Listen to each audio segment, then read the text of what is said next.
Olá, bem-vindo à leitura do Novo Testamento. Estamos no livro de Romanos, capítulo 8, a nova vida pelo Espírito Santo. Agora, pois, nenhuma condenação tem os que estão em Jesus Cristo, os quais não andam segundo a carne, porque a lei do Espírito da vida em Jesus Cristo me livrou da lei do pecado e da morte. Porquanto que era impossível a lei, em razão do que se achava debilitada pela carne, enviando Deus seu Filho em semelhança de carne e de pecado, ainda do pecado condenou ao pecado na carne, para que a justificação da lei se cumprisse em nós, que não andamos segundo a carne, mas segundo o Espírito. Porque os que são segundo a carne gostam das coisas que são da carne, mas os que são segundo o Espírito percebem as coisas que são do Espírito. Ora, a prudência da carne é morte, mas a prudência do Espírito é vida e paz. Porque a sabedoria da carne é inimiga de Deus, pois não é sujeita à lei de Deus, nem tampouco o pode ser. Os que vivem segundo, pois, a carne, não podem agradar a Deus. Vós, porém, não viveis segundo a carne, mas segundo o Espírito, se é que o Espírito de Deus habita em vós. Mas se algum não tem o Espírito de Cristo, esse tal não é dele. Porém, se Cristo está em vós, o corpo verdadeiramente está morto pelo pecado, mas o Espírito vive pela justificação.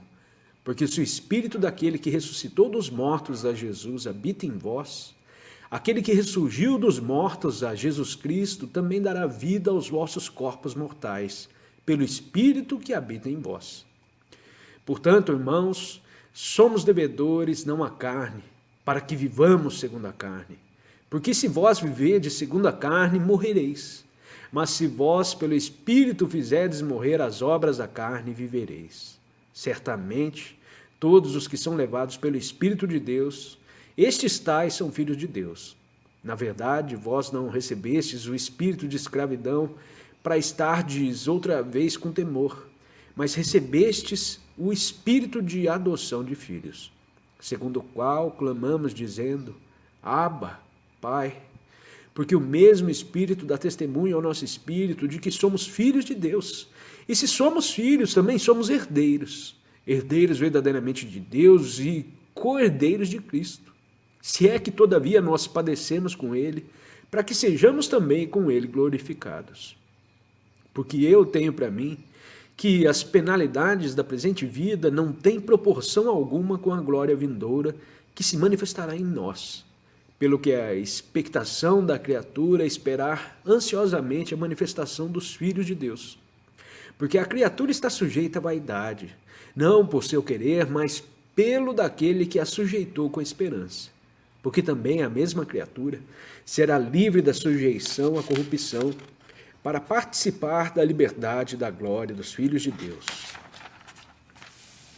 Porque sabemos que todas as criaturas gemem e estão com dores de parto até agora. E não só elas, mas também nós mesmos, que temos as primícias do Espírito. Também nós gememos dentro de nós mesmos, esperando a adoção de filhos de Deus, a redenção do nosso corpo. Porque na esperança é que temos sido feitos salvos. A esperança que se vê não é esperança, porque o que qualquer vê, como espera? E se o que não vemos esperamos, por paciência o esperamos. E assim mesmo o Espírito ajuda também a nossa fraqueza, porque não sabemos o que havemos de pedir, como convém, mas o mesmo Espírito ora por nós com gemidos inexplicáveis.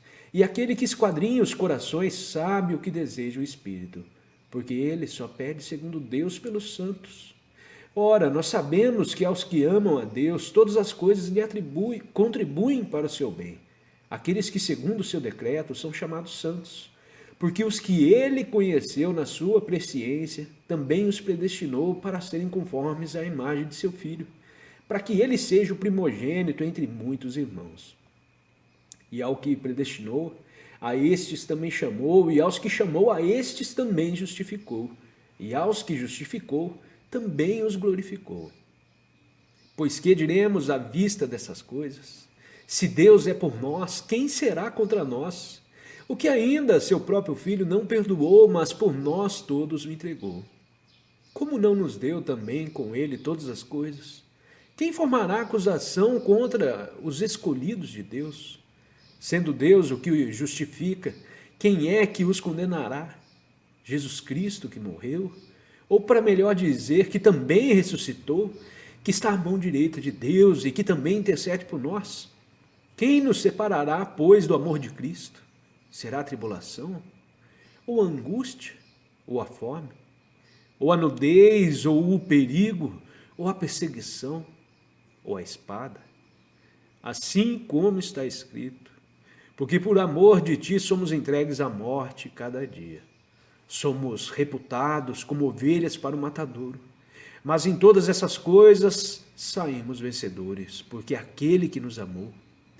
Porque eu estou certo que nem a morte, nem a vida, nem os anjos, nem os principados, nem as virtudes, nem as coisas presentes, nem as futuras e nem a violência, nem a altura, nem a profundidade, nem outra criatura alguma nos poderá apartar do amor de Deus, que está em Jesus Cristo, Senhor nosso. Apoie esse projeto. apoia.se/Cosmos Audiolivros.